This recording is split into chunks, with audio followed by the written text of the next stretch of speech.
everybody. We will discuss today about India, People and Economy, its first chapter. Our topic is factors responsible for uneven distribution of population in India.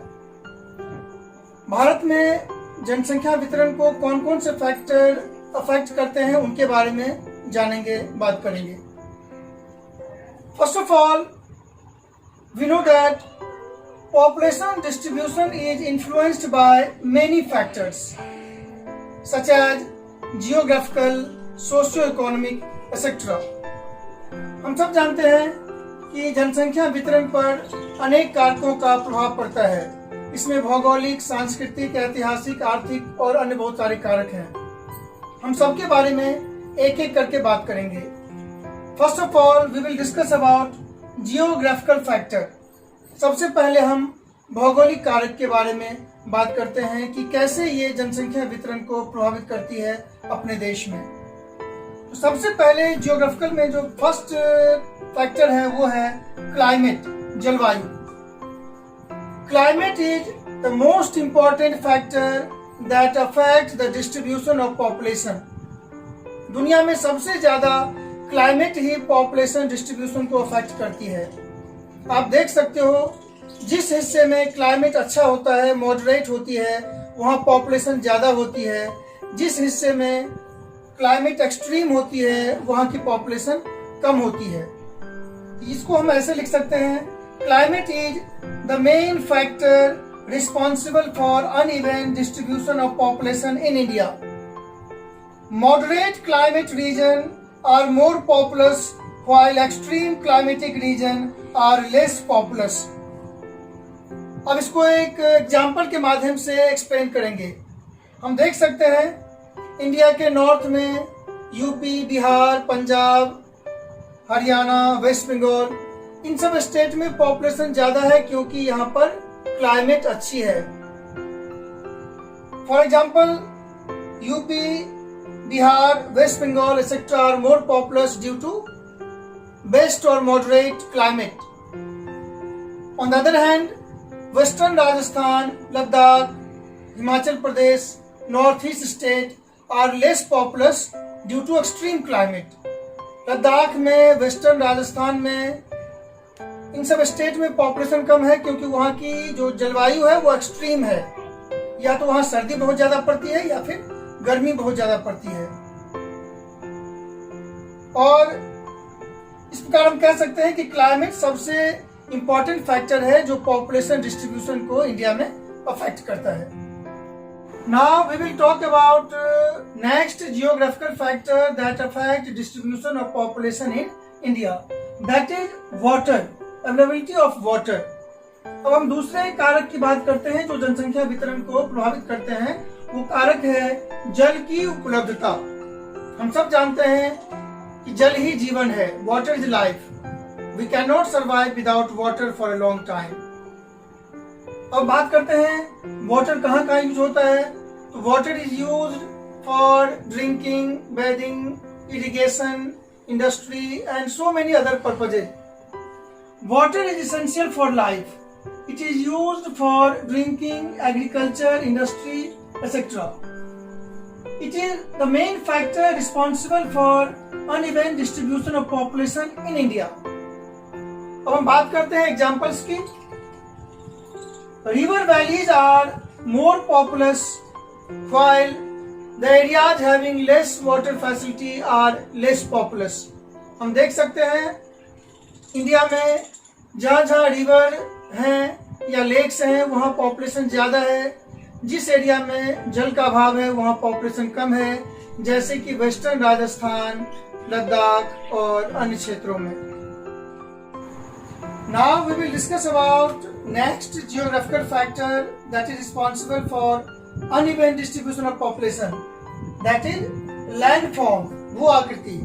अब हम बात करते हैं कि भू आकृति कैसे पॉपुलेशन डिस्ट्रीब्यूशन को अफेक्ट करती है. हम जानते हैं कि कई प्रकार की भू आकृति है, जैसे मैदान, पठार, पर्वत. हम सब जानते हैं कि ज्यादातर लोग मैदानी भागों में रहते हैं, पर्वतीय और पठारी भागों में कम लोग रहते हैं। There are many type of landform such as plain, plateau, mountains, etc. And if we talk about human nature, people always want to live in plain area. They never like to live in mountain region or plateau region. So, landform is also responsible for uneven distribution of population in India. Plains are more suitable for human in compare with plateau and mountains. Now we will talk about examples. हम उदाहरण की बात करते हैं। सबसे पहले Northern plains are more populous while mountain region are less populous. हम जानते हैं उत्तर प्रदेश, बिहार, बंगाल इन सब में पॉपुलेशन ज़्यादा है, जबकि north east state, Assam, Meghalaya, Manipur, Nagaland, Sikkim, Himachal इन सब प्रदेश में पॉपुलेशन कम है। Now we will talk about next geographical factor that is responsible for uneven distribution of population, that is soil, मृदा। तो हम बात करते हैं अगले भौगोलिक कारक जो जनसंख्या वितरण को प्रभावित करते हैं, वो है मिट्टी और मृदा। Soil is essential for agriculture. हम सब जानते हैं खेती के लिए मिट्टी आवश्यक है और मिट्टी भी उपजाऊ होनी चाहिए। Fertile soil is essential for cultivation or farming. So soil is an important factor responsible for uneven distribution of population. Fertile soil support agriculture or farming. For example, fertile river valleys of the Ganga, Yamuna and other rivers are more populous, while Thar desert are less populous. हम जानते हैं गंगा और यमुना के बनाए उपजाऊ मैदान की जनसंख्या बहुत ज्यादा है और इसके विपरीत राजस्थान के वेस्टर्न हिस्से में जहां पर थार डेजर्ट है या जहां पर लद्दाख रीजन है वहां पर पॉपुलेशन कम है। सबसे मेन रीजन है क्योंकि वहां पर फर्टाइल सॉइल नहीं है। Now we will talk about economic factor that is responsible for uneven distribution of population. अब हम कुछ आर्थिक कारकों के बारे में बात करेंगे जो जनसंख्या वितरण को प्रभावित करते हैं। सबसे पहले इकोनॉमिक फैक्टर्स में पहला है मिनरल्स, खनिज। हम सब जानते हैं कि खनिज हमारे जीवन में बहुत इम्पोर्टेंट हैं, हमारे बहुत से काम आते हैं। खनिज पदार्थ हम लोग यूज भी करते हैं, उसमें सोना, चांदी, हीरा, जवाहरात, बर्तन, लोहे के सामान, बहुत सारे सामान यूज होते हैं। तो minerals are very important for human being. It is an important factor affecting population distribution. Mineral-rich areas are more populous if we compare about it with non-mineral area. जितने भी एरिया में मिनरल्स मिलते हैं वहां पर पॉपुलेशन ज्यादा है उन एरिया से जहां पर मिनरल्स कम मिलते हैं। Now next economic factor is urbanization, नगरीकरण। अगला जो आर्थिक कारक है जो जनसंख्या वितरण को प्रभावित करती है वो है नगरीकरण। नगरीकरण एक प्रक्रिया है जिसमें गांव के लोग शहर में आकर बस जाते हैं, उनकी इकोनॉमिक एक्टिविटी चेंज हो जाती है। इसका मतलब यह है कि द्वितीयक और तृतीयक क्रियाकलाप बढ़ जाते हैं और प्राइमरी एक्टिविटी यानी प्राथमिक क्रियाकलाप कम हो जाते हैं। Urbanisation is also responsible for uneven population distribution. Urban centers, cities have more facility, thus more population. इसका मतलब शहरों में गांवों से ज्यादा फैसिलिटी होती है, इसलिए शहरों में पॉपुलेशन ज्यादा होती है, गांव में पॉपुलेशन कम होती है। इसका मतलब जिस रीजन में जितने ज्यादा शहर होंगे वहां पॉपुलेशन उतनी ज्यादा होगी। भारत में भी बड़े बड़े शहरों में पॉपुलेशन ज्यादा है अगर हम कंपेयर करते हैं, तुलना करते हैं गांव से। It means urbanization is an important factor that is responsible for uneven distribution of population. Now we will discuss about the next economic factor that is responsible for uneven distribution of population in India, that is industrialization. अब हम अगले उन आर्थिक कारक की बात करते हैं जो जनसंख्या के असमान वितरण के लिए उत्तरदायी हैं, और ये कारक है औद्योगिकरण, इंडस्ट्रियलाइजेशन।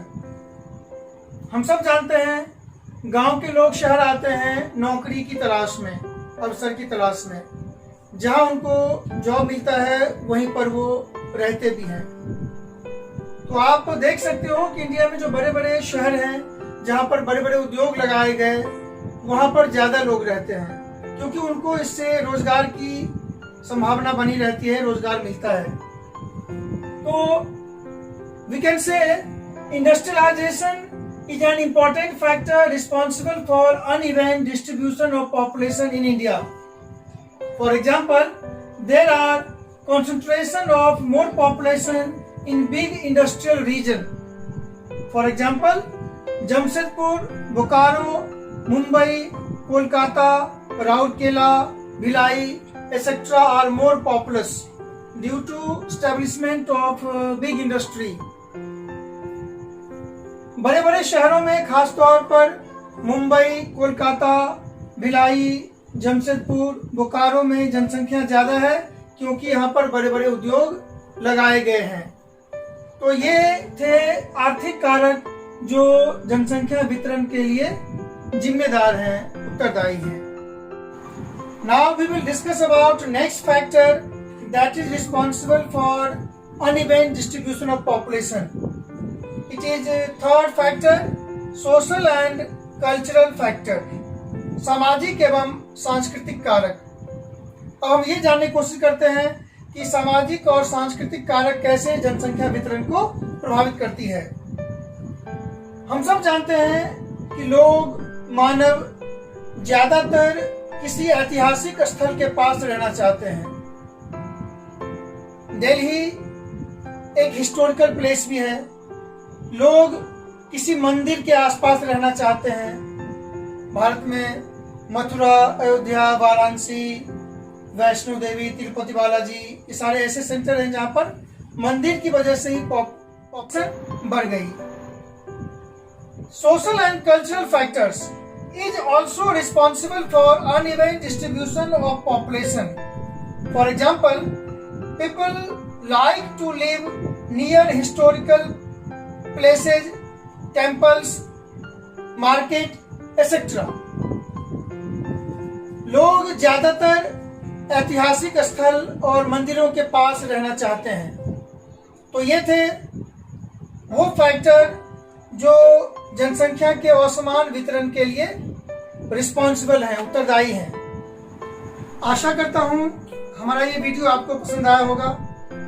भविष्य में ऐसे और भी वीडियो को लगातार देखने के लिए कृपया हमारे चैनल को सब्सक्राइब कीजिए।